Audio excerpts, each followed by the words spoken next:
अस्सलाम वालेकुम वरहमतुल्लाहि वबरकातुहू। Let's formally begin with the class today. आज की क्लास का ऑब्जेक्टिव इंशाल्लाह सबसे पहले एंगल प्रॉपर्टीज ऑफ सर्कल में जो रिमेनिंग कॉन्सेप्ट्स रह गए थे उसको टेंजेंट के हवाले से जो चीज़ें रह गई थी उसको वाइंड अप करेंगे इंशाल्लाह। तो सर्कल की तमाम प्रॉपर्टीज मुकम्मल हो जाएंगी। उसके बाद हुनर सीखेंगे सवाल सॉल्व करने का कि किस तरह से एंगल प्रॉपर्टीज ऑफ सर्कल के सवाल को टैकल करें। तो तीन प्रॉपर्टीज में दो सिमेट्रिकल प्रॉपर्टीज पढ़ी थी, फिर चार एंगल प्रॉपर्टीज पढ़ी थी। उसके बाद फोर के बाद 5 6 7 तीन मजीद प्रॉपर्टीज जो है जो टेंजेंट के हवाले से हैं उसमें जो है उसको कॉपी कर ले पहले। और उसके बाद जो है 5 6 7 है, और सेवन में सेवन को बेसिकली बुक्स वगैरह में दो प्रॉपर्टीज के फॉर्म में लिखा होता है, आप दोनों ही नोट डाउन कर लें। तो जितनी चीजें जो है वो सामने आपके नजर आ रही हैं सब प्रॉपर तरीके से कॉपी कर लें, डन लिख दीजिएगा इंशाल्लाह। उसके बाद मैं आपके सामने सारी बातें रखता हूँ।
चले बेटा स्टार्ट लेते हैं, काफी टाइम मैंने दे दिया। अच्छा बेटा, टेंजेंट प्रॉपर्टीज में सबसे पहले तो ये समझना जरूरी है कि what is a tangent. Tangent कहते किसे? तो tangent is a line which intersects the circle or the curve at exactly one point. Graphs of functions एक टॉपिक है जिसमें ये सारे किस्म के ग्राफ्स बताए जाते हैं, जिसमें टेंजेंट्स बना के ग्रेडियंट्स निकालने होते हैं। हमने कवर नहीं किया, लेकिन यकीनन शायद स्कूल में आप लोगों ने देखा होगा। तो अगर एक लेट सपोज हमारे सामने कर्व है और हम उस पॉइंट पे ग्रेडियंट निकालना चाहते हैं, इस पॉइंट पे, तो हमने सीखा कि उस पॉइंट पे हमें टेंजेंट बनाना होता है। ये आपने यकीनन सीखा होगा, हम तो इंशाल्लाह इसको डिस्कस करेंगे। तो हमने एक कर्व बना लिया, तो एक पॉइंट पे टच करने वाली लाइन कहलाती है टेंजेंट। इसी तरह जब सर्कल बनाया तो सिर्फ एक पॉइंट पे टच करके गुजर जाने वाली लाइन को कहते हैं टेंजेंट। तो a tangent is a line which intersects the circle or the curve at exactly one point. Property number 1 जो टेंजेंट के हवाले से, जो बेसिकली प्रॉपर्टी 5 में हम डिस्कस कर रहे हैं, टेंजेंट की प्रॉपर्टी है tangent is perpendicular to radius drawn to the point of contact.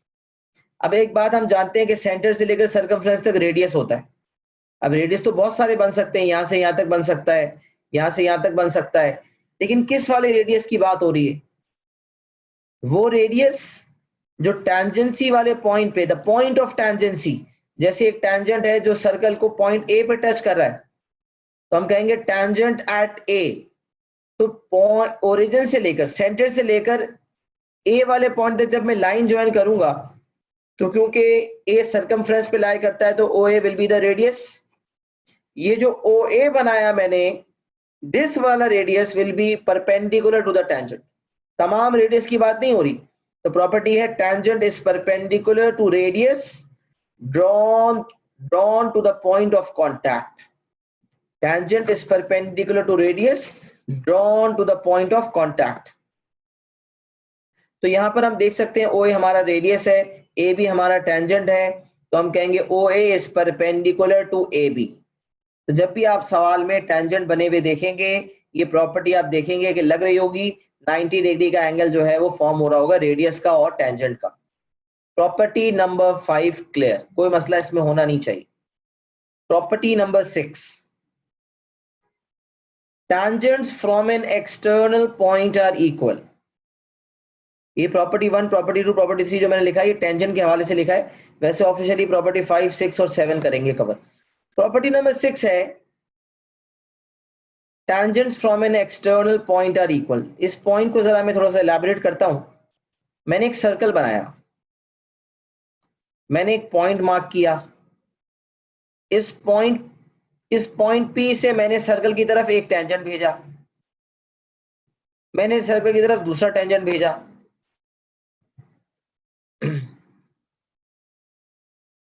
पहला टेंजेंट,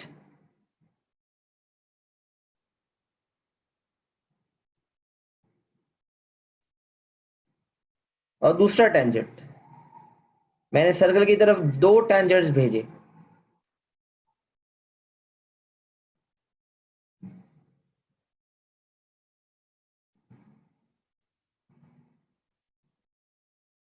सही है, ये पॉइंट पी है और ये वाला पॉइंट ए है, ये बी है। तो अगर मैं एक पॉइंट से, एक एक्सटर्नल पॉइंट से सर्कल की तरफ दो टेंजेंट्स भेजूंगा, अगर मैं एक एक्सटर्नल पॉइंट से सर्कल की तरफ दो टेंजेंट्स भेजूंगा, तो उन दोनों टेंजेंट्स की लेंथ बराबर होगी। तो P से लेकर A तक जितनी डिस्टेंस है, P से लेकर B तक भी उतनी होगी। अच्छा, टेंजेंट ओवरऑल कहां तक जा रहा है ये हमारा कंसर्न नहीं है। एक्सटर्नल पॉइंट P से लेकर पॉइंट ऑफ टेंजेंसी तक, इसी तरह P से लेकर दूसरे टेंजेंट के पॉइंट ऑफ टेंजेंसी तक लेंथ बराबर होगी। तो हम कहेंगे PA will be equals to PB। तो जब भी एक पॉइंट होगा जो सर्कल से दूर होगा और उस पॉइंट से सर्कल की तरफ दो टेंजेंट्स आ रहे होंगे, अब जैसे ये पॉइंट है, मैं यहां लाइन बना देता हूं,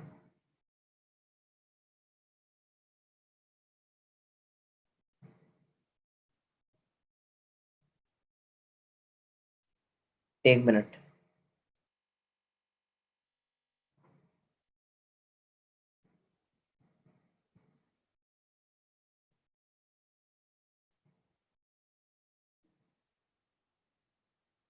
अब देखिएगा, ये मैंने बना दिया, ये पी है, ये क्यू है, ये आर है। अच्छा ये है, ये वाला पॉइंट है सी। अब देखिएगा, जैसे P एक्सटर्नल पॉइंट है, P से A तक और P से B तक बराबर है ना, वैसे अगर मैं Q की बात करूं तो Q भी एक्सटर्नल पॉइंट है, Q से लेकर A तक और Q से लेकर C तक भी क्या होगा, बराबर होगा, क्योंकि Q is an external point, QA and QC are tangents, तो हम कहेंगे QA will be equal to QC। क्यों भाई? Because tangents from an external point are equal. इसी तरह ये R है, R एक्सटर्नल पॉइंट है जो सर्कल से बाहर है, उस एक्सटर्नल पॉइंट से अगर मैं दो टेंजेंट्स बनाता हूं, एक बी पे इंटरसेक्ट कर रहा है, एक सी पे इंटरसेक्ट कर रहा है, तो हम कह सकते हैं R B is equal to R C. In fact कुछ सवाल भी 5 के ऐसे आते हैं जिसमें इस तरह का सिनेरियो मौजूद होता है कि हर तरफ से 3 एक्सटर्नल पॉइंट्स हमारे सामने होते हैं और हर एक्सटर्नल पॉइंट से जो टेंजेंट्स बन रहे होते हैं उनकी लेंथ बराबर होती है। तो यहाँ पर P A equal to P B, Q A equal to Q C, R B equal to R C. ये प्रॉपर्टी है, tangents from an external point are equal.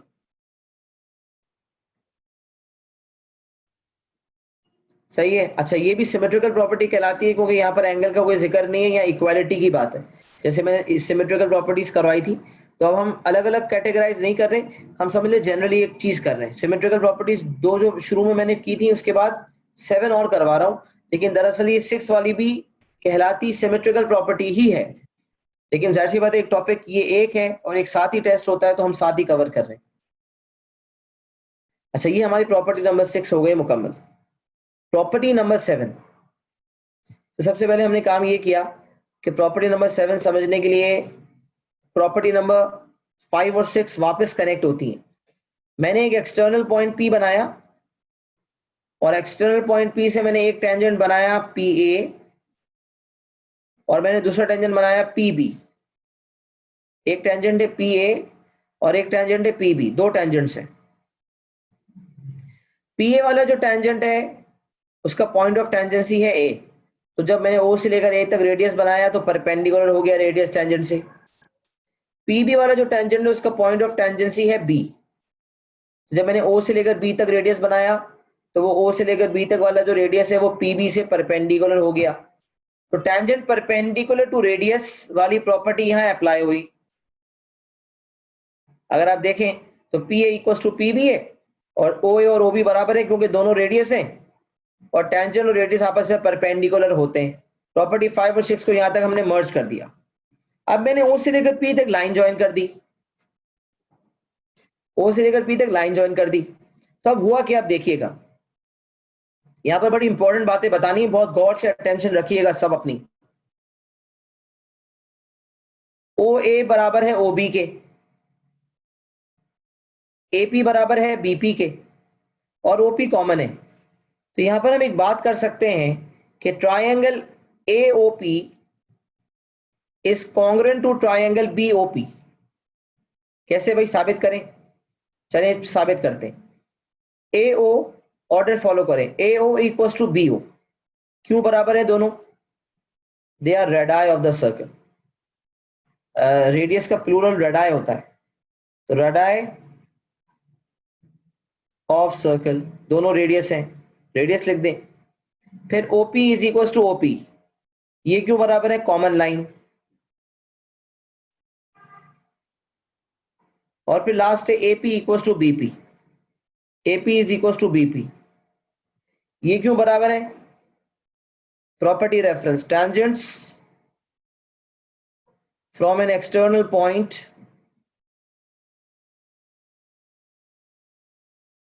Are equal, hence proved that triangle AOP is congruent to triangle BOP। और congruency का कौन सा वाला case है? S S S। तो triple S की प्रॉपर्टी के मुताबिक मैंने दो ट्रायंगल्स को कॉन्ग्रुएंट साबित कर दिया।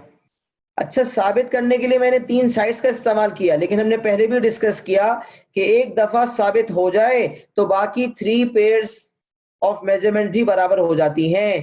तो इस हिसाब से एंगल ए और एंगल बी तो बराबर थे 90 90। अब मैं कहूंगा एंगल एओपी ये वाला will be equal to angle BOP, और angle APO will be equal to BPO. तो क्योंकि ये दो ट्रायंगल्स कॉन्ग्रुएंट है लिहाजा ये दो एंगल्स बराबर हैं। ये वाला इसके बराबर है, ये वाला इसके बराबर है। बस समझ ले प्रॉपर्टी 3 और प्रॉपर्टी 4 यही बातें कर रही है। प्रॉपर्टी 3 पढ़ते हैं, मतलब ये जो प्रॉपर्टी 7 में प्रॉपर्टी 3 लिखी हुई है टेंजेंट्स वाली, line from centre to the external point, line from centre to the external point bisects the angle between the tangents. बोलो ये जो एंगल बिटवीन द टेंजेंट्स है ना, यहां से यहां तक भाई दो टेंजेंट्स बने हुए, उनके दरमियान एक एंगल है। बोले जो एंगल बिटवीन द टेंजेंट्स बना हुआ है ना, line from centre to the external point इस एंगल को बाइसेक्ट करती है। आप देख सकते हैं कि दोनों टेंजेंट के दरमियान जो एंगल फॉर्म हुआ हुआ है यहां से यहां तक, जब सेंटर से लेकर एक्सटर्नल पॉइंट तक लाइन बनी ओपी, यहां पर line from centre to the external point जो है वो लाइन है ओपी। जब लाइन ओपी बनी तो एंगल बिटवीन द टेंजेंट्स जो है वो कौन सा वाला है, एपीबी। तो आप देख सकते हैं एपीबी बाइसेक्ट हो गया। तो मैं मिसाल ले रहा हूं, लेट सपोज ये वाला एंगल जो है वो 630 है, ये समझे, लेट सपोज ये वाला एंगल 30 है तो ये वाला एंगल भी 30 हो जाएगा। इसका मतलब बिटवीन द टेंजेंट्स एंगल हमारा 60 था। सिर्फ इस पर्टिकुलर क्वेश्चन के लिए बात कर रहा हूं। बिटवीन द एंगल जो बिटवीन द टेंजेंट्स जो एंगल था वो 60 डिग्री था। तो सेंटर से एक्सटर्नल पॉइंट तक जो लाइन आई उसने क्या कर दिया, बाइसेक्ट कर दिया। Line from centre to the external point bisects the angle between the tangents. और property number 4, angle subtended by the tangents at the centre are equal. भाई टेंजेंट एपी है, वो सेंटर पे एंगल फॉर्म कर रहा है, तो एओपी एंगल बन रहा है। टेंजेंट एपी जो है सेंटर पे एंगल बना रहा है एओपी, तो टेंजेंट बीपी जो सेंटर पे एंगल बनाएगा that would be BOP, and we know that AOP is equal to BOP. तो इस हिसाब से ये वाला एंगल अगर 60 है, इफ दिस वाला angle is 60 this will also be 60। तो सबसे इंपॉर्टेंट बात ये थी जो मैंने साबित की कि triangle AOP is congruent to triangle BOP. अगर ये कॉन्ग्रुएंसी वाली बात समझ आ गई तो प्रॉपर्टी 3 प्रॉपर्टी 4 ऑटोमेटिकली आपको समझ आ गया होगा। बस अंग्रेजी जो किताबों में लिखी है वो मैंने आपके सामने रख दी। बाकी ये प्रॉपर्टीज का इस्तेमाल एंगल्स वगैरह निकालने के लिए डायग्राम में होता है। अगर आपके जहन में ये चीज है कि जब इस तरह का फिगर हमारे सामने बनेगा, अच्छा ये शेप कौन सा होगा, अगर मुझसे पूछा जाए कि ये कौन सा क्वाड्रिलेटरल है, ओ ए पी बी का नाम बताओ, तो हम बोलेंगे ओ A P B.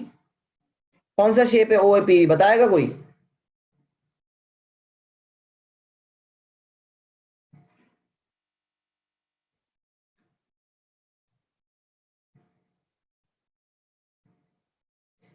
O A P B 2 dimensional shape है भाई, काइट है। क्या हो गया, कौन से आंसर दे रहे हो तुम लोग? एक ही आंसर सही आया, काइट। दो आंसर सही आ गए, काइट सही है। Riza, Saba, you are right. तो O A P B is a kite. भाई काइट ऐसा शेप होता है ना, ये और ये बराबर, ये और ये बराबर, और बीच में लाइन ऑफ सिमेट्री। तो OP is a line of symmetry of the kite. तो O A P B is a kite, ये बराबर इसके, ये वाली इस बराबर इसके, और बीच में लाइन ऑफ सिमेट्री।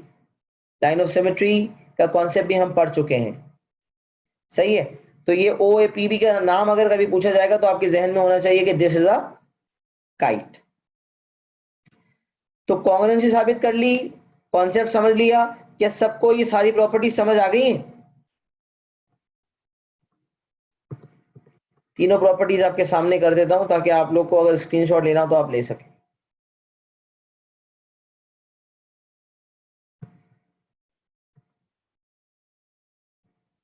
ये आज की क्लास में जितना पढ़ा है सबका स्क्रीनशॉट लेना चाहे तो ले सकते हैं।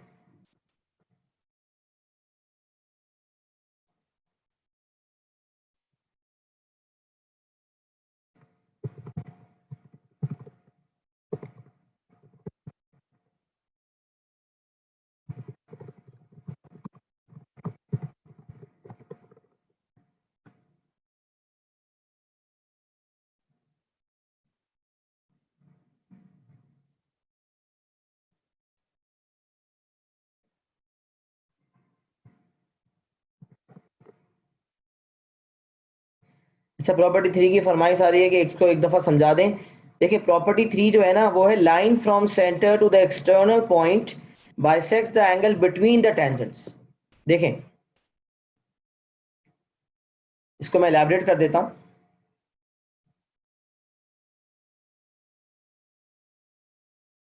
जब हमने दो टेंजेंट्स ड्रॉ किए, एक सर्कल ड्रॉ किया, पहला टेंजेंट बनाया, दूसरा टेंजेंट बनाया, टेंजेंट के दरमियान एक एंगल बन रहा था।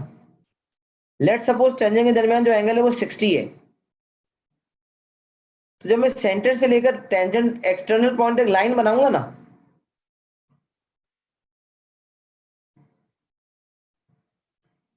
इसको मिटा दूं 1 मिनट। जब मैं टेंजेंट से लेकर एक्सटर्नल पॉइंट तक लाइन बनाऊंगा ना, सेंटर से लेकर, सॉरी सेंटर से लेकर एक्सटर्नल पॉइंट तक लाइन बनाऊंगा, तो ये जो टेंजेंट के दरमियान एंगल 60 था ना, ये बाइसेक्ट हो जाएगा। बाइसेक्ट का मतलब होता है to cut into two equal parts. तो प्रॉपर्टी नंबर 2 सिर्फ इतनी सी बात कर रही है, प्रॉपर्टी नंबर 3 जो यहाँ लिखी है वो सिर्फ इतनी सी बात कर रही है कि जब मैं O से लेकर P तक लाइन बनाऊंगा तो ये जो एंगल APB है, एंगल बिटवीन द टेंजेंट्स, ये बाइसेक्ट हो जाएगा। और जब APB बाइसेक्ट हो जाएगा तो इसका मतलब 60 डिवाइड बाय 2 हो जाएगा। तो दोनों हिस्से हो जाएंगे 30-30 है। तो इस लाइन के बनने की वजह से ये पूरा एंगल जो 60 का था ये दो हिस्सों में डिवाइड हो गया, एक हिस्सा ऊपर की तरफ, एक नीचे की तरफ। इसी तरह tangent subtend equal angles eight the centre. तो AP वाला टेंजेंट सेंटर पे 60 बना रहा है, PB वाला टेंजेंट B सेंटर पे 60 बना रहा है। और ये 60-60 है, ये 30-30 है, ये है कैसे? इसकी असल वजह ये है because triangle AOP is congruent to triangle BOP। सिर्फ इस वजह से, क्योंकि एक लाइन कॉमन है, दूसरी लाइन जो है रेडियस की वजह से सेम है, तीसरी टेंजेंट फ्रॉम एक्सटर्नल पॉइंट की वजह से सेम है। जब 3 पेयर्स ऑफ मेजरमेंट सेम है तो कॉन्ग्रुएंसी साबित हो गई SSS के मुताबिक। तो ऑटोमेटिकली प्रॉपर्टी 3 और प्रॉपर्टी 4 वजूद में आ गई। तो कॉन्ग्रुएंसी पहले साबित हुई, प्रॉपर्टी 3 प्रॉपर्टी 4 बाद में वजूद में आई। अब बात क्लियर हुई? कुछ समझ आया?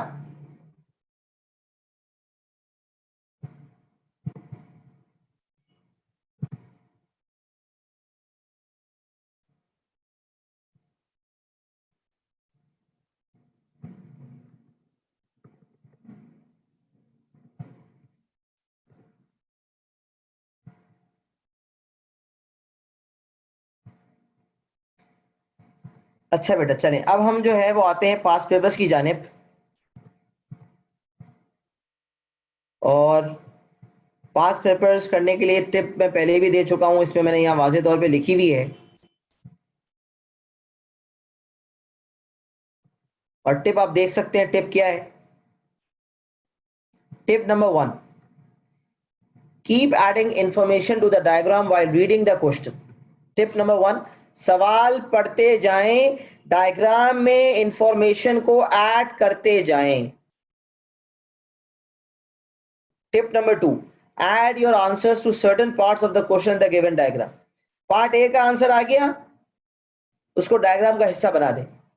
पार्ट बी का आंसर आ गया, डायग्राम का हिस्सा बना दें। क्योंकि अक्सर ऐसा होता है कि पार्ट सी पार्ट डी तक जब पहुंचते हैं तो पार्ट ए और बी के आंसर्स काम आते हैं, लेकिन हमें क्लिक इसलिए नहीं होता है क्योंकि हम वो निकाल के भूल चुके होते हैं। तो एक तो सवाल पढ़ते पढ़ते डायग्राम में कुछ ऐड करते जाएं, और दूसरा जब आंसर आते जाएं तो उसको ऐड करते जाएं। तीसरी बात, वर्क विद पेंसिल, मतलब डायग्राम पे पेंसिल से काम करना है। सही है, डायग्राम पे पेंसिल से काम करना है। वैसे तो वर्किंग वगैरह पेन से करेंगे, लेकिन डायग्राम पे सही है, यूज अ पेंसिल या work with pencil when you are dealing with a diagram, when dealing with a diagram. सही है भाई, ये बात मैंने आपके सामने रख दी, अभी पूरा लिखना मेरे लिए जरूरी नहीं है। चले, अब ये बात हमने रख दी, क्योंकि भाई बच्चे ये करते हैं पेन से खिचड़ी बना लेते हैं, हमने देखा है ना, इसलिए आपके सामने ये टिप रखता हूं। अब आप सोचेंगे सर ये इतनी छोटी छोटी बातें बताते हैं, भाई ये छोटी छोटी बातें बताने की वजह क्या है? इसकी वजह है वो तजुर्बा इतने सालों का, जिसमें हमने ये देखा कि बच्चे क्या भंड मारते हैं, क्या गड़बड़े करते हैं। बच्चे अपने डायग्राम को पेन से भर देते हैं। जब पेन से डायग्राम को भरते हैं तो फिर वो खुद ही घबरा जाते हैं कि ये हमने क्या किया, फिर चाहकर भी वापसी का कोई रास्ता नहीं होता। वैसा डायग्राम दूसरा आपको नहीं मिलेगा। जब घबरा जाए, नए सिरे से काम करना चाहे, तो पेंसिल को तो फौरन मिटाया जा सकता है, पेन को मिटा नहीं सकते। तो कोई भी डायग्राम पे जब लिख रहे हो तो पेंसिल से लिखा करें। ये एग्जामिनेशन टिप है, बहुत इंपॉर्टेंट। तो जिसकी प्रैक्टिस पेन से करने की उसको हटाए,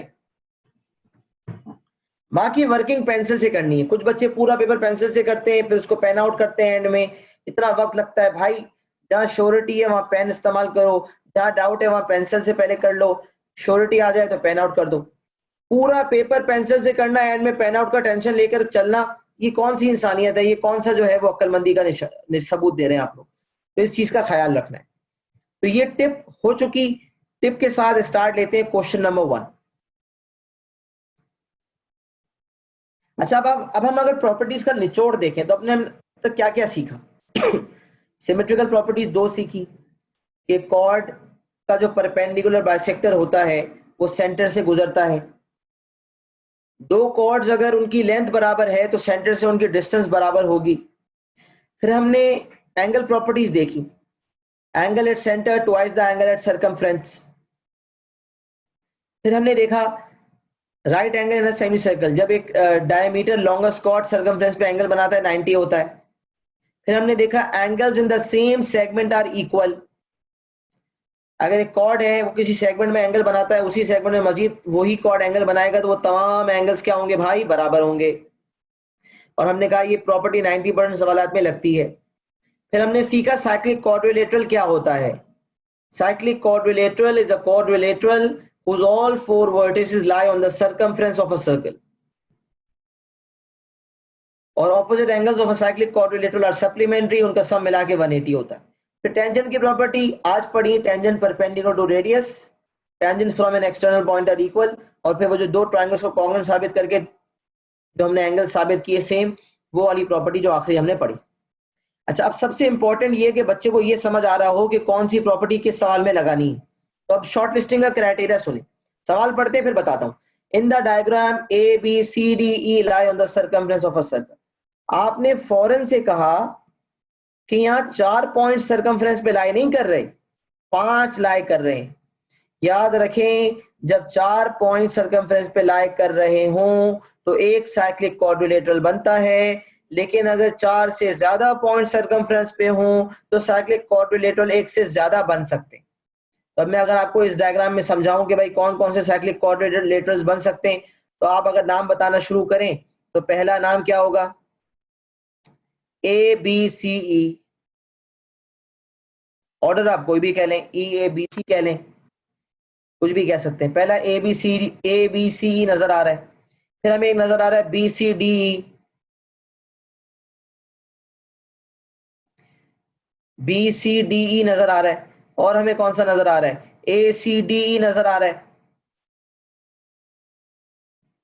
और भी शायद आपको नजर आ रहे हों, लेकिन बहरहाल ये जो है 3 सामने बिल्कुल वाज़ेह तौर पे हमें नजर आ रहे हैं।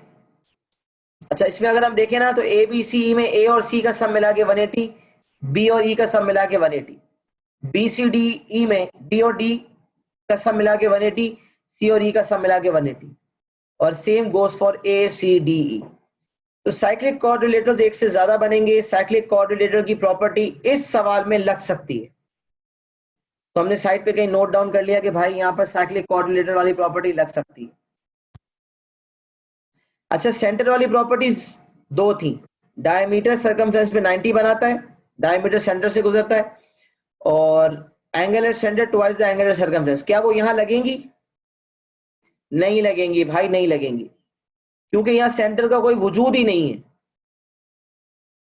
लिहाजा सेंटर वाली प्रॉपर्टीज खत्म। टेंजेंट्स वाली प्रॉपर्टी जो हमने सीखी अभी 3, लगेंगी? नो, क्योंकि यहाँ टेंजेंट्स का वजूद नहीं है। सिमेट्रिकल प्रॉपर्टीज लगेंगी? नो, क्योंकि सेंटर वाली बात नहीं है, कॉर्ड्स इक्वल वाली बात नहीं है वो। अच्छा, सिमेट्रिकल प्रॉपर्टीज तो 90% सवाल में लगती नहीं है। सिमेट्रिकल प्रॉपर्टीज जो है वो 90% सवालात में लगती ही नहीं है। तो वो तो है, अलग ही हो गई। बाकी मैंने आपको शॉर्ट लिस्टिंग बताई कि सेंटर नहीं है तो 2 प्रॉपर्टी सेंटर वाली हट गई, टेंजेंट नहीं है तो टेंजेंट वाली हट गई। अब कौन कौन सी लग सकती है सोचें। एक angles in the same segment लग सकती है, एंगल्स इन सेम सेगमेंट वाली लग सकती है, साइक्लिक कॉर्ड वाली लग सकती है, और इसके अलावा कोई लग सकती है? हाँ, इसके अलावा जो चीज हमारे पास मौजूद है ना, वो है पैरेलल लाइंस। और पैरेलल लाइंस हमने यूनिट 7A में कवर किया कि जब पैरेलल लाइंस बनती हैं तो कौन कौन से एंगल्स बनते हैं। एक मशहूर जमाना एंगल है ऑल्टरनेट एंगल्स, और एक है कॉरेस्पॉन्डिंग एंगल्स। अब ये क्या गेम खेलता है, सर्कल के अंदर पैरेलल लाइंस का ड्रामा खेल लेता है। मतलब ड्रामा जो है वो, इसका ड्रामा ये है कि ये सर्कल के अंदर एंगल प्रॉपर्टी सर्कल के अंदर पैरेलल लाइंस शामिल कर लेता है। पैरेलल लाइंस की तमाम प्रॉपर्टीज जो हमने सीखी वो एक्टिव हो जाती हैं। उसमें एक प्रॉपर्टी ऑल्टरनेट एंगल्स है, z बनता है या n बनता है, और एक प्रॉपर्टी है कॉरेस्पॉन्डिंग एंगल्स। तो ये प्रॉपर्टी पे कमांड हमारी पक्की होगी तो हम यहाँ आराम से निकाल लेंगे। तो पैरेलल लाइंस इसमें एडिशनल चीज है। तो सर्कल प्रॉपर्टीज वाली दो हैं और बाकी पैरेलल लाइंस के हवाले से प्रॉपर्टीज हैं। आइए सवाल स्टार्ट देते हैं। DE is parallel to CB। अच्छा, मैं ये सजेशन ये देता हूं, सवाल पढ़ते जाएं, डायग्राम में ऐड करते जाएं। तो पहले जो है ना, सवाल के पार्ट्स पे आने से पहले डायग्राम के साथ खेलें। अगर आपने डायग्राम के साथ खेलना सीख लिया ना, तो एंगल प्रॉपर्टीज ऑफ सर्कल आपके कदमों में होगा इंशाअल्लाह। अब डायग्राम से कैसे खेला जाए, अब देखिए यहाँ पे क्या करता हूं। बहुत एक्टिव रहना है आप लोगों ने। सबसे पहले ACE 48 है और DE is parallel to CB। ये वाला फैक्ट भी हाईलाइट करते हैं। पैरेलल से हुआ क्या देखते हैं, आइए देखते हैं पैरेलल लाइंस। जिस वक्त ये स्टेटमेंट पढ़ी ना, DE is parallel to CB, उस वक्त फौरन डायग्राम पे कुछ काम करें। आपने कहा यार कौन सी लाइंस पैरेलल है, DE और CB। क्या कोई एंगल फॉर्म होता हुआ नजर आ रहा है? क्या ये शेप नजर आ रहा है? अरे हाँ यार, ये तो ऑल्टरनेट एंगल्स है। ये वाला एंगल 65 है, तो ये पूरा 65 होगा। देखो, जिस वक्त मैंने ये स्टेटमेंट पढ़ी थी ना, DE पैरेलल टू CB, उस वक्त जो चीज मुझे क्लिक करेगी ना, वो बाद में नहीं करेगी। उस वक्त अगर मैं डायग्राम में वो चीज को ऐड कर दूंगा तो हो गया काम, वरना बाद में मैं फंस गया, वरना बच्चे बाद में क्लिक नहीं करते। तो सवाल को पढ़ते जाएं, डायग्राम में इंफॉर्मेशन ऐड करते जाएं। तो अब मैंने कहा यार ये 65 है, ये पूरा 65 होगा, मानते हैं? तो जब ये पूरा 65 होगा तो बाकी ये वाला हिस्सा कितना होगा भाई? आपने कहा 65 माइनस 48। अभी मैंने सवाल नहीं पढ़ा, क्या पूछा है, अभी मैं डायग्राम फिल कर रहा हूं।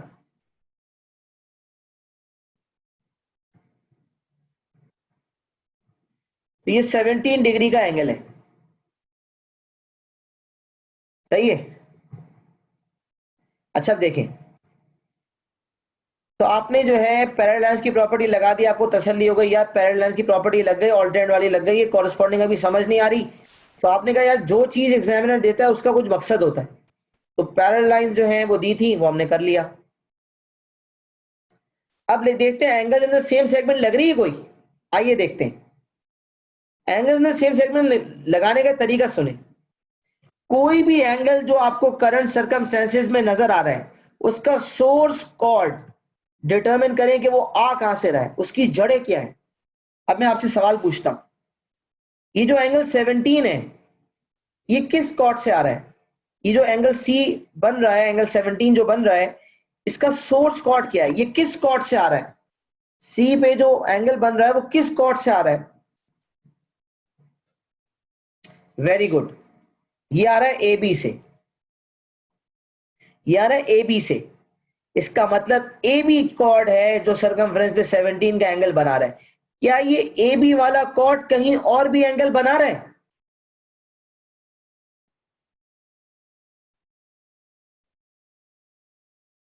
क्या ये ए बी वाला कॉर्ड किसी और पॉइंट पे एंगल बना रहा है? अगर हाँ तो किस पॉइंट पे?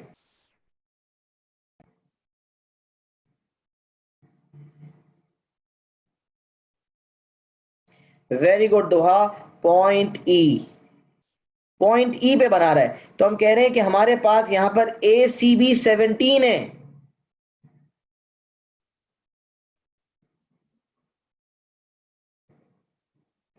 ए सी भी हमारे पास 17 है, तो ए ई बी भी 17 हो जाएगा। तो ये वाला एंगल हो गया 17। अभी डायग्राम भरते हैं खाली बस। जब रीजनिंग ना हो ना तो डायग्राम आराम से भरे, उसके बाद खाली आंसर देने होंगे बस। सर ये पहले वाला एंगल 17 था, उसका सोर्स कोड देखा और एक और एंगल निकाल लिया। अब बताएं क्या ये एंगल 73, इसका सोर्स कोड बताएं। जो एंगल पॉइंट बी पे एंगल 73 बन रहा है, इसका कोड कौन सा है? ये एंगल जो बी पे बन रहा है, ये किस कोड से आ रहा है? जो दो लाइनें बी पे आ रही हैं वो कहां से आ रही हैं? एक ई से आ रही है, एक सी से आ रही है। वेरी गुड सबा। ई सी, ई सी से आ रहा है। इसका मतलब क्या ये ई सी कहीं और भी जा रहा है? क्या ये कोड ई सी कहीं और भी जा रहा है?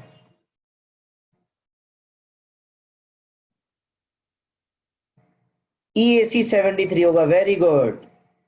ये ए पे जा रहा है 73, ये 73 है, ये भी 73 होगा। क्यों भाई?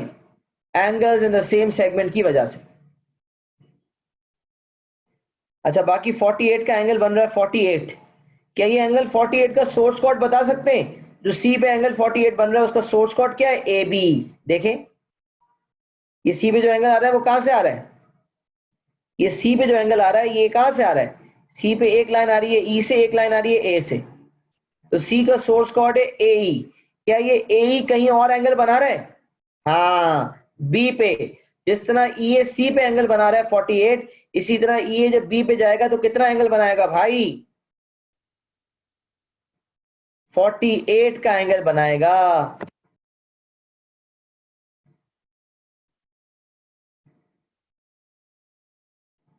तो ये एंगल होगा 48। अच्छा, ये डायग्राम हमारे पास समझ आ गया हमें। अच्छा, अब हमने कहा यार हमारे पास जो प्रॉपर्टीज लगनी थी angle in the same segment, वो भी हमने काफी लगा ली। अब कोई एंगल जो प्रॉपर्टी इस केस में लगनी थी वो साइक्लिक कॉर्ड वाली लगनी थी। साइक्लिक कॉर्ड की प्रॉपर्टी कैसे लगेगी यहां पर? तो देख सकते हैं एंगल बी हमें पता है, बी सी डी ई वाला क्वाड्रिलेटरल देखें। बी सी डी ई में, बी सी डी ई में बी 73 है ना, तो डी कितना हो जाएगा? Cyclic quadrilateral B C D E, B और डी आपस में ऑपोजिट है, opposite angles are supplementary. Angle D हो जाएगा 180 माइनस 100 एंड 180 माइनस 73, 107। उसके अलावा A B C E cyclic chord है, उसमें भी एंगल बन रहा है। 48 प्लस 73 मिला के कितना हुआ? 121। तो ए बी सी ई में अगर एंगल बी 121 है तो एंगल ई पूरा कितना होगा? 180 माइनस 121, पूरा 59 होगा। ये पूरा होगा 59।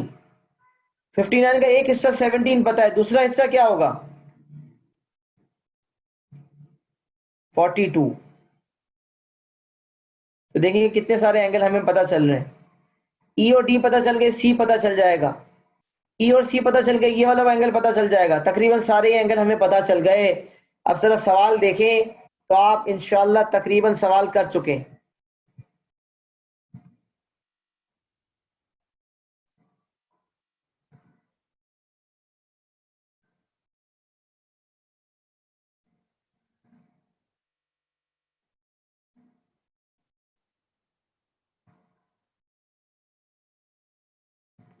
अच्छा, कुछ बच्चे कह रहे हैं रिपीट कर दें एक दफा, तो मैं सवाल रिपीट कर देता हूं, कोई मसला नहीं है।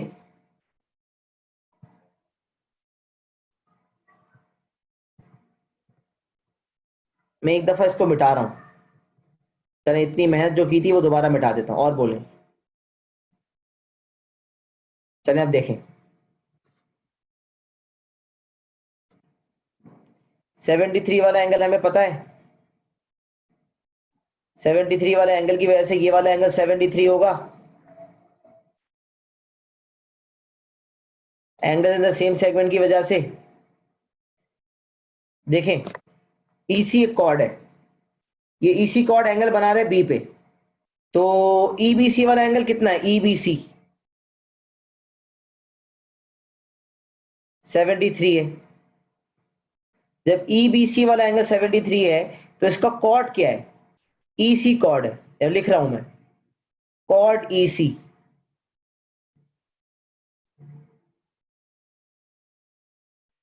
अभी कॉड ईसी मुझे बताएं कहीं और एंगल बना रहा है? जैसे कि कॉड ईसी बी पे एंगल 73 बना रहा है, इसी तरह ये कॉड एसी ईसी कहीं और जा रहा है? तो आप देखेंगे कॉड ईसी जो है ये ए पे जा रहा है। तो जिस तरह ई बी सी 73 था वैसे ई ए सी भी 73 होगा। सही है, तो मैंने इस 73 की वजह से 73 मार्क कर दिया। अच्छा, फिर पैरेलल लाइंस की बात करते हैं। ये एंगल जो था 65 था, सीईडी वाला, तो ये पूरा एंगल कितना होगा? बीसीई वाला ये कितना होगा? ये पूरा एंगल भी होगा 65। इसका मतलब अगर मुझे सिर्फ ये वाला हिस्सा निकालना है तो ये वाला हिस्सा कितना होगा? 65 minus 48, this would be 17 degree हो जाएगा ये। सही है। अच्छा, अब देखें, ये वाला एंगल 17 है, ये एंगल जो है, अब मैं ये कह रहा हूं कि एक एंगल 17 आ गया तो और कौन सा एंगल 17 हो सकता है? तो उसके लिए angles in the same segment की प्रॉपर्टी लगाएं। जैसा कि मैंने आपसे कहा, angles in the same segment वाली प्रॉपर्टी 90% सवालात में लगती है। तो ये angles in the same segment वाली प्रॉपर्टी अगर यहां अप्लाई करें आप, तो ये जो 17 वाला एंगल बन रहा है सी पे, इसका कॉट क्या है? ये एंगल जो सी पे जो दो लाइनें आ रही है वो कहां से आ रही हैं? आप देखें, सी पे जो दो लाइनें आ रही हैं, एक ए से आ रही है और एक बी से आ रही है। तो कॉट क्या हो गया? कॉट हो गया ए बी। अब बताएं, क्या ये ए बी कॉट कहीं और भी एंगल फॉर्म कर रहा है? ये कॉट ए बी एंगल फॉर्म कर रहा है ई पे, तो ये एंगल ई भी कितना होगा? 17। देखिए, अगर ये वाला एंगल 17 था तो ये वाला भी 17 होगा, क्योंकि दोनों सेम कॉर्ड से आ रहे हैं।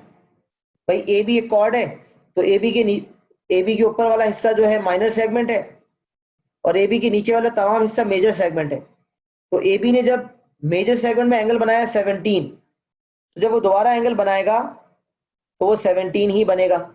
मुझे बताएं, यहां तक बात क्लियर है या समझ नहीं आ रहा? नहीं समझ आ रहा तो मैं माइक ऑन करके जवाब देता हूं।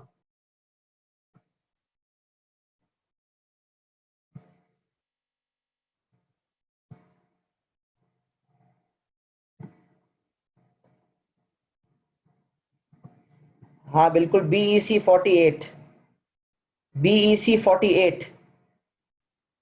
नहीं, बीईसी 48 कैसे हो सकता है? देखिए, 48 वाले का किस्सा देखते हैं। जिनको समझ नहीं आ रहा था पहले वो सुने। ये बीसी, ये जो एंगल 48 है, इसका कॉड बताएं। ये जो सी पे एंगल बन रहा है, ये कहां से आ रहा है? एक लाइन जो सी पे आ रही है वो कहां से आ रही है? देखें, रूट देखिएगा, ई से आ रही है। और दूसरी लाइन जो सी पे आ रही है वो कहां से आ रही है? ए से आ रही है। तो ये कौन सा कॉर्ड है? दिस इज कॉर्ड ई ए। ये ई ए कॉर्ड सी पे गया तो इसने एंगल बनाया, ई सी ए जो बना एंगल वो 48 है। बताएं, ये ई ए कॉर्ड और कहां जा रहा है? ई ए कॉर्ड और कहां पर आ रहा है? देखिए आप, ई और ए वाली लाइन कहीं और जा रही है बी पे, तो जो बी पे एंगल बनेगा ये भी क्या होगा? 48।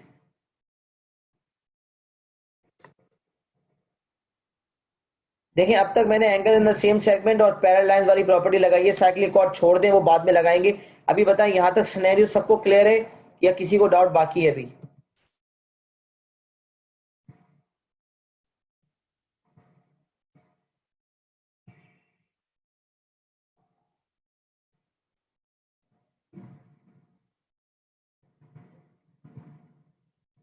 अहमद, महा, रिदा, तुम लोग जो कह रहे थे कंफ्यूजिंग है, सबको क्लियर है ये बताएं।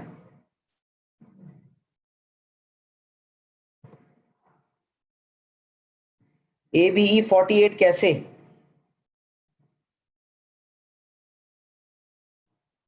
EBA 48 क्यों है? क्योंकि ECA 48 है। ECA का जो कॉर्ड है वो है EC, और जो EBA है उसका कॉर्ड भी है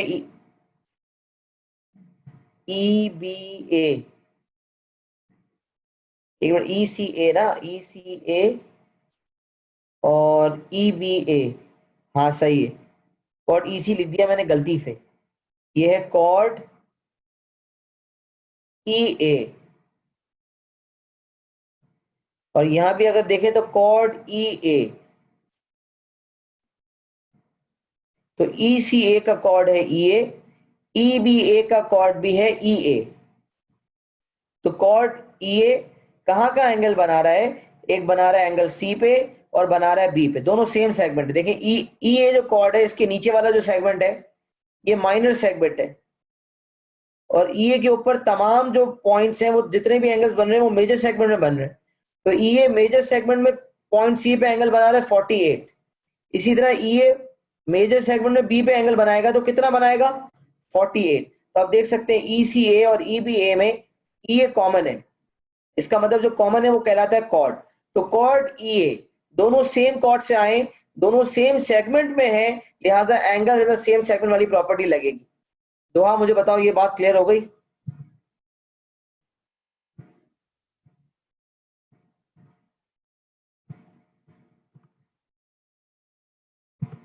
कोई मसला नहीं है, सवाल पे टाइम लगा रहे हैं हम, लेकिन हमें समझ आना चाहिए।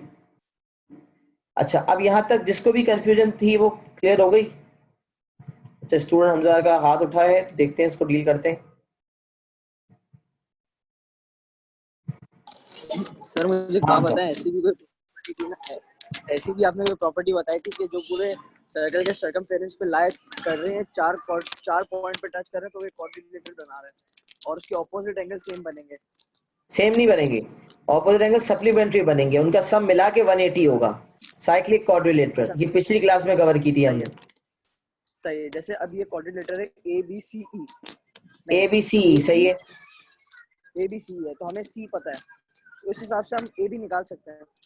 ए भी निकाल सकते हैं, पूरा एंगल ए आएगा। अगर हमें एंगल सी पता है बस सही है, 65 है, तो पूरा एंगल ए आ जाएगा 180 माइनस 65। बस बेहतरीन, हमारी ऐसी तरफ से बात शोर आ रहा है बहुत। बेटे जब आप सवाल पूछ रहे हो तो ये चीज का ख्याल रखें कि पीछे से कोई बैकग्राउंड में शोर ना हो आए, क्योंकि पूरी क्लास डिस्ट्रैक्ट होती है। अच्छा देखें, तो जब एंगल सी 65 है तो एंगल ए कितना हो जाएगा? पूरा 115 हो जाएगा, 180 माइनस 65, क्योंकि ए और सी आपस में ऑपोजिट है, और ऑपोजिट एंगल्स बराबर नहीं होते, दे आर सप्लीमेंट्री, उनका सम मिला के 180 होता है। अच्छा, डायग्राम में मजीद एडिशन नहीं करते, ज्यादा कंफ्यूजन अगर हो रही है तो अब मैं यहाँ पर आंसर देना शुरू करता हूँ। सबसे पहले ए बी ई कितना है? 48। आप देख सकते हैं डायग्राम पे ए बी ई 48 है। क्यों 48 है? कभी कभार रीजनिंग पूछता है, यहाँ पर रीजनिंग नहीं पूछी। जब रीजनिंग नहीं पूछी ना, तो आपने रीजनिंग देने की जरूरत नहीं है। जब लिखेगा रीजंस देने हैं तो फिर आपने देने होंगे। खैर, अगर यहाँ रीजन सोचें तो क्या सोचेंगे? ए बी ई 48 क्यों है? क्योंकि ए सी ई 48 था, तो रीजन होगा angles in the same segment are equal. पहले पार्ट के लिए रीजन होगा angles in the same segment are equal. ये पार्ट नंबर ए हो गया। पार्ट बी की बात करते हैं। ए सी बी, ए सी बी कैसे निकाला था, जरा रिकॉल करें। तो ए सी बी निकालने के लिए मैंने 65 में से 48 को माइनस किया था,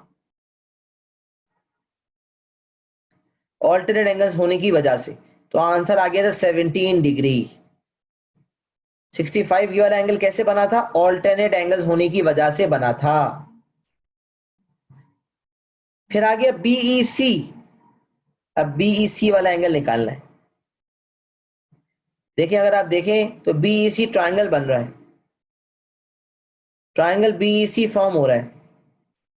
ट्राइंगल बीई सी में आपके सामने दो एंगल्स मौजूद हैं, एक है 65, एक है 73। तो 180 में से माइनस कर देंगे 73 और 65, तो 180 माइनस 73 माइनस 65 करें, आंसर आ जाएगा 42। तो BEC वाला एंगल हो जाएगा 42 डिग्री।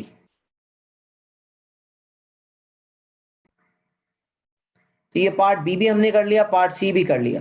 देखिए डायग्राम पे हमने पहले से काम किया हुआ था, तो हमारे लिए आंसर देना इंतहाई आसान हो रहा है। फिर फाइनली CDE। देखिए अब तक साइक्लिक कॉर्ड वाली प्रॉपर्टी नहीं लगाई, CDE वाला एंगल निकालना है। पूरा डायग्राम अगर भरने में कंफ्यूजन हो रही है, लेकिन ये प्रैक्टिस मेरी बड़ी इफेक्टिव रही है हमेशा से कि जब मैं डायग्राम को भर देता हूं पूरा, लेकिन अभी क्योंकि आप लोगों को थोड़ी सी कंफ्यूजन हो रही है इनिशियली, लेकिन बाद में जब आप इससे थोड़े आदी हो जाएंगे, आपको प्रॉपर्टीज लगाना आ जाएंगी ना, तो आपके लिए डायग्राम को भरना बड़ा आसान हो जाएगा। तो आप सवाल पढ़ेंगे और डायग्राम को भर देंगे। डायग्राम को भरने के बाद जब पार्ट्स देखेंगे तो सारे पार्ट्स की वर्किंग डायग्राम में ऑलरेडी आपने कर दी होगी, आपको सिर्फ लिखना होगा आंसर बस। एक ही अप्रोच है, और दूसरी अप्रोच ये कि थोड़ी बहुत इंफॉर्मेशन डायग्राम में जो ऐड कर सकते हैं कर लें, बाकी सवाल की रिक्वायरमेंट्स के हिसाब से सोचते रहें, ये भी कर सकते हैं।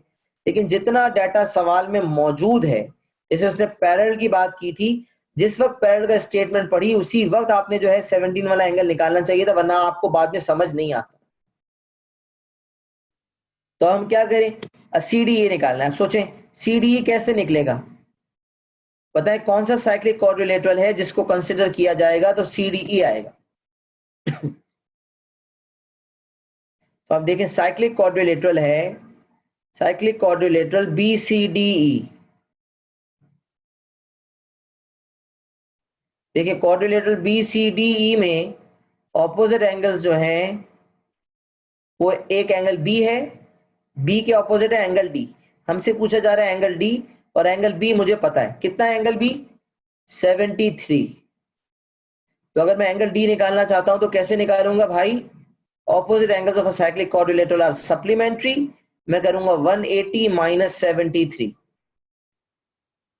आंसर आ जाएगा 107 डिग्री। 180 में से 73 माइनस किया तो आंसर आ गया 107 degree. Opposite angles of a cyclic quadrilateral are supplementary. देखिए काफी मैंने डिटेल में कोशिश करके समझाया, देखिए बताएं समझ आया, किसी को किसी पार्ट में कोई कंफ्यूजन अभी बाकी है?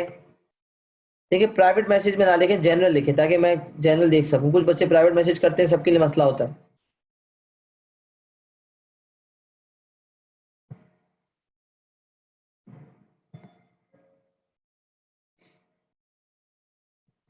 जिसको इनिशियली कंफ्यूजन हो रही है सबको क्लियर है?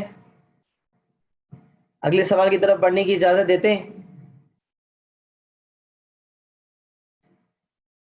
सही है, स्क्रीनशॉट ले लें डायग्राम का। अगले सवाल की तरफ बढ़ते हैं, और सवाल करेंगे ना इंशाल्लाह बात थोड़ी क्लियर हो जाएगी।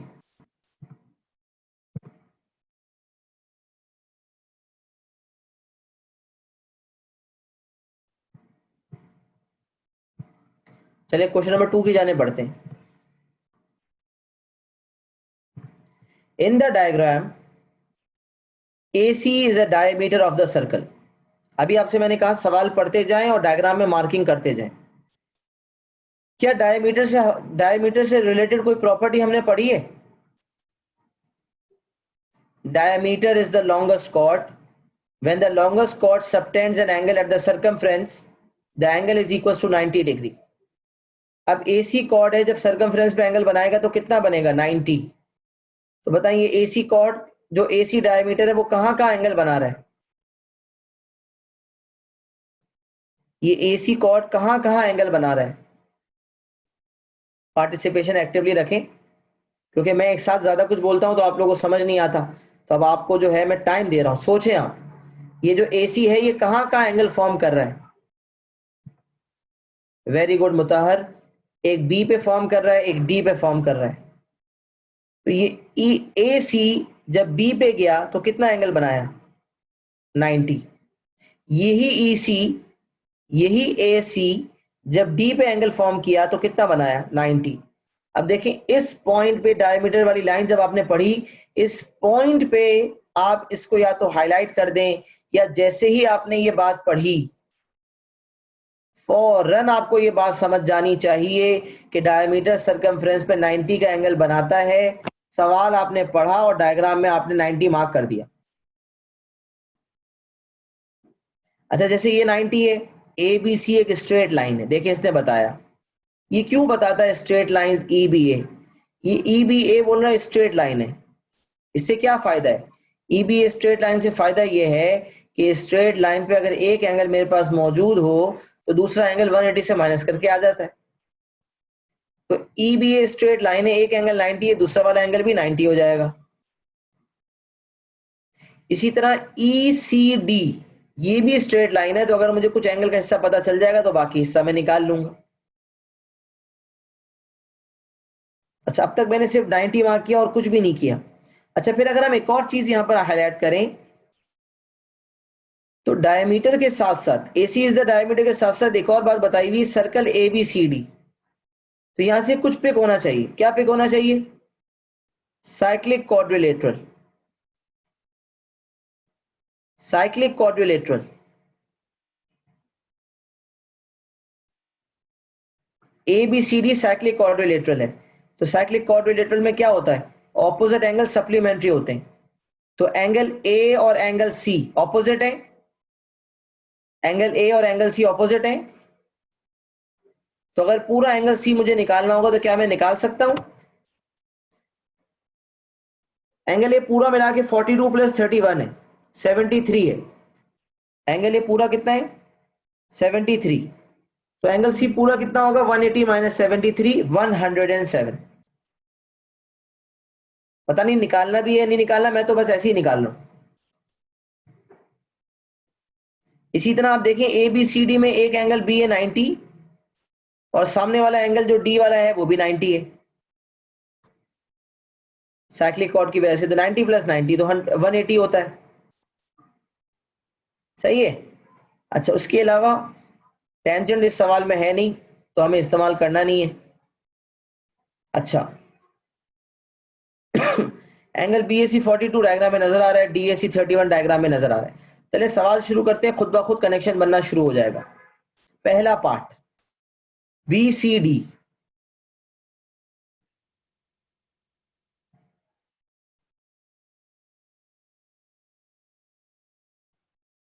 बेटा क्वेश्चन में गिवन थोड़ी है कि दे आर 90, बट हमें पता है कि AC डायमीटर है, शायद we know that AC is the diameter, क्योंकि ये सेंटर मार्क्ड है और यहाँ लिखा हुआ AC डायमीटर है, तो शायद प्रॉपर्टी ये है कि जब डायमीटर सर्कमफ्रेंस पे एंगल बनाएगा तो वो 90 बनाएगा।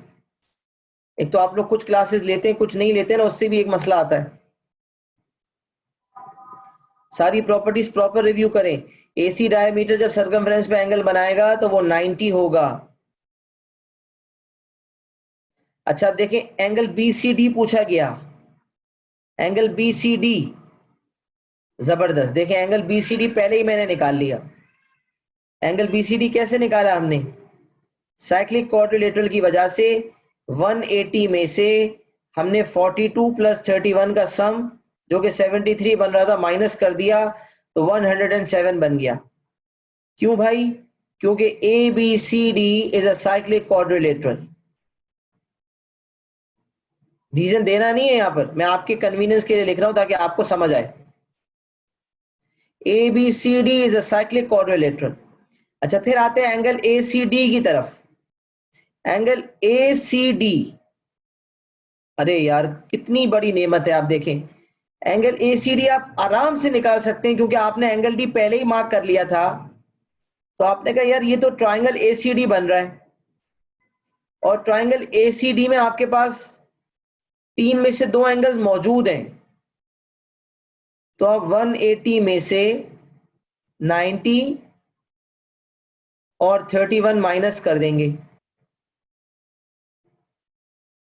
तो आंसर आ जाएगा 59। तो देखिए जो आपने पार्ट निकाले ना आप उसको लिखते भी जाएं, 107 आपने लिखा, अब आपने ACD निकाला है 59, इसको भी डायग्राम का पार्ट बना लें। अच्छा इस 59 की वजह से आपका दूसरा वाला पार्ट भी आ जाएगा, क्योंकि ये पूरा 107 था ना और एक हिस्सा 59 है, तो 107 में से 59 माइनस कर देंगे ना तो 48 आ जाएगा। ऐसे एहतियातन लिख दिया, आगे जरूरत पड़ सकती है देख लेंगे। अच्छा फिर इसने बोला था EBA स्ट्रेट लाइन है, EBA स्ट्रेट लाइन है, इसका मतलब ये 90 है तो ये भी 90 होगा।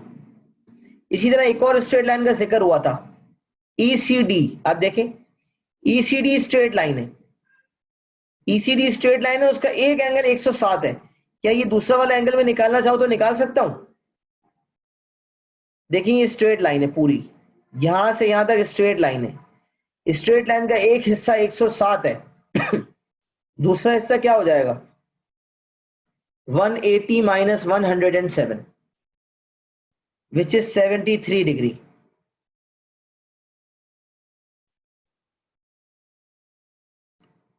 तो इसको एक्सटेंड किया, ये 73 हो गया। तो स्ट्रेट लाइन की वजह से भी कुछ फायदा हो रहा है। अच्छा पूछा क्या, देखते हैं। ABF पूछा है, ACD हो गया था, ABF पूछा है, ABF की तरफ ये वाला एंगल पूछा है। अच्छा मैंने सोचा यार अब तक ABF निकालने का कोई रास्ता समझ नहीं आया, तो मैंने कहा यार एक प्रॉपर्टी सर ने कहा था 90% सवालात में लगती है, angles in the same segment, वो तो अब तक लगा ही नहीं है। तो यहां पर वो वाली प्रॉपर्टी लग रही है, कैसे मुझे बताएं? ABF, चले आप छोड़ें ABF, आप समझे आपको ABD निकालना है। बताएं ABF आपको कहा जाए, ये ABD निकालने को कहा जाए, क्या फर्क है इन दोनों बातों में? ABF कह लो या ABD कह लो, एक ही बात है। मैंने ABF ही लिख दिया, सॉरी। ABF कह लो या ABD कह लो, एक ही बात है। ABF या ABD, ये वाला एंगल ही होगा। अब अगर आप ABD देखें तो आपका कॉर्ड कौन सा है? Chord AD। मुझे बताएं क्या ये कॉर्ड AD कहीं और एंगल फॉर्म कर रहा है? इसी सेगमेंट में कॉर्ड AD ने B पे एंगल बनाया, मुझे निकालना है क्या कॉर्ड AD कहीं और एंगल बना रहा है?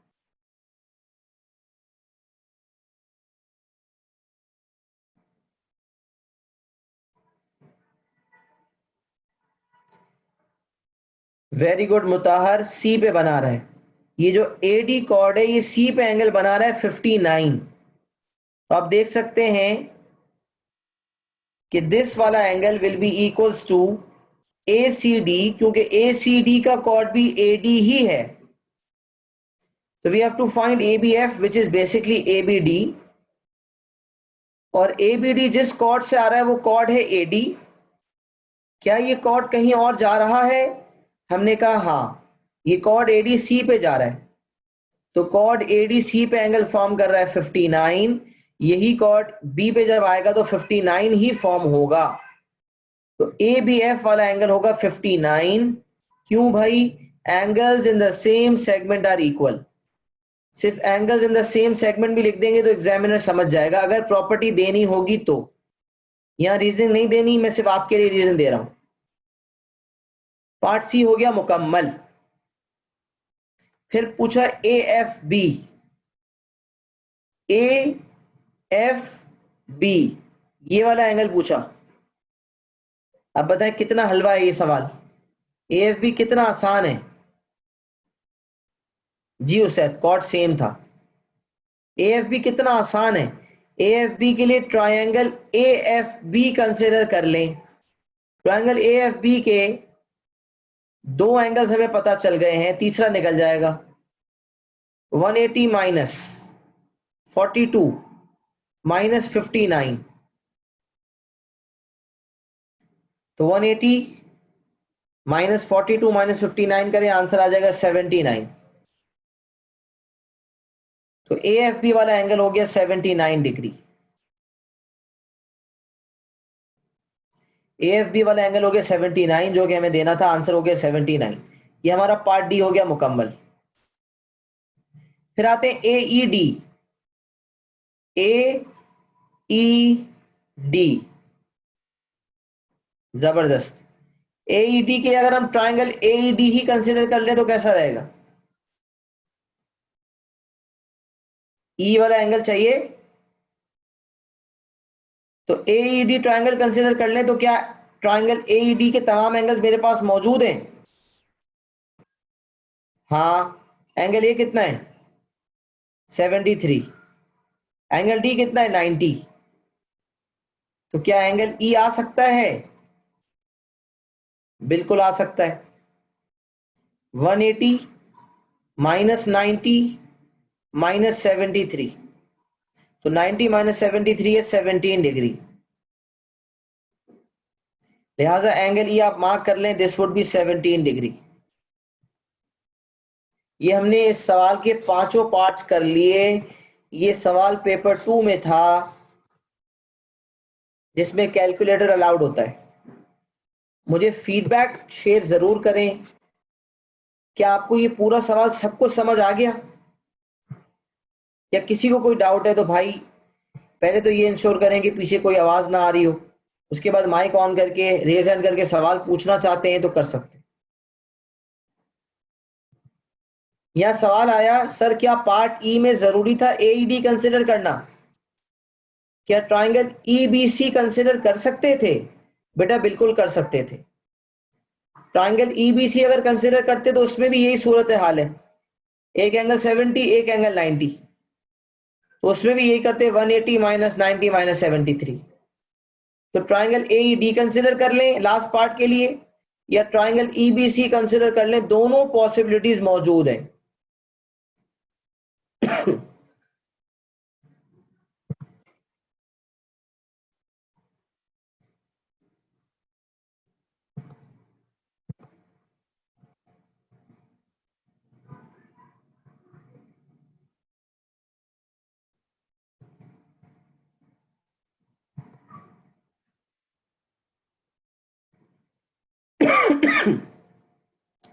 सही है भाई, किसी ने शिकायत नहीं की, सबको समझ आ गया है, एवरीवन इज श्योर कि उनको समझ आ गया है।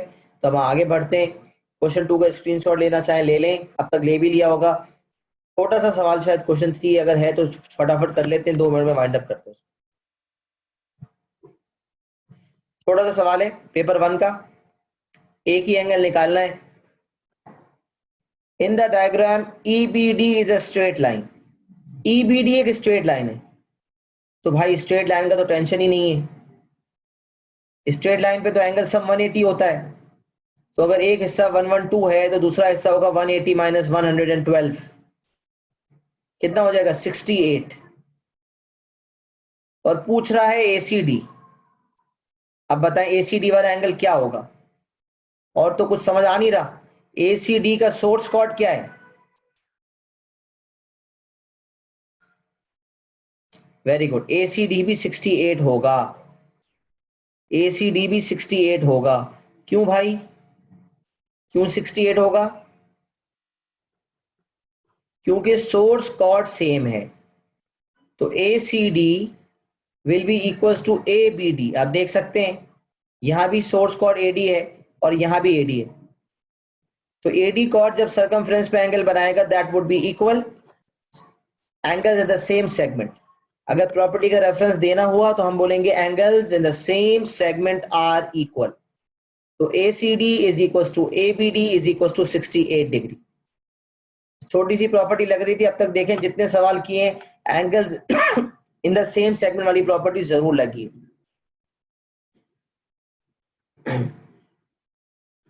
अच्छा अब क्या करना है, यहां पर क्वेश्चन 3 तक हमने कर लिया।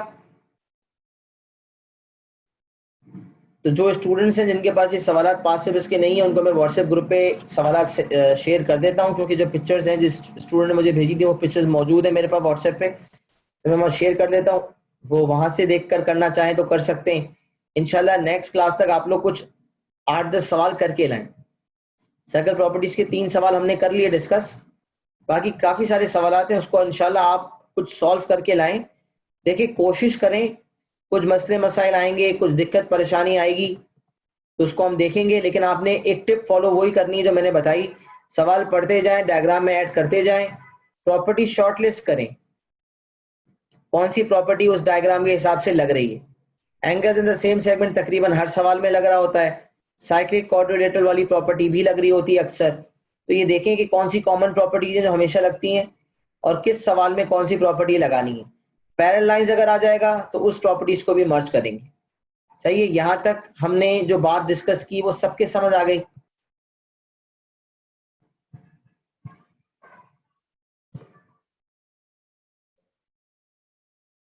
कोशिश करें बेटा, तकरीबन क्वेश्चन 3 तक हमने किया है ना, 8-10 सवाल और कर लें। अगर आपसे एक सवाल पहला नहीं हुआ कोई बात नहीं, दूसरा ट्राई करें, थोड़ा थोड़ा हर सवाल में अगर 2-2 3-3 पार्ट भी हो रहे हैं इनिशियली तो कोई मसला नहीं है, आहिस्ता आहिस्ता इंशाल्लाह चीजें क्लियर होंगी। बाकी पूरी जान मारें कि आपका सवाल पूरा हो जाए। जितनी प्रॉपर्टीज बताई है पहले उसको दिमाग में मेमोराइज करें। प्रॉपर्टीज पे कमांड जरूरी है, सबसे पहला काम प्रॉपर्टीज पे कमांड हासिल करें, प्रॉपर्टीज दिमाग में मेमोराइज करें। उसके बाद सवाल ट्राई करें और सवाल में आप इंफॉर्मेशन ऐड करते जाएं, जो मैंने टिप्स दी हैं उसको फॉलो करते जाएं। रिकॉर्डिंग भी आपको मिल जाएगी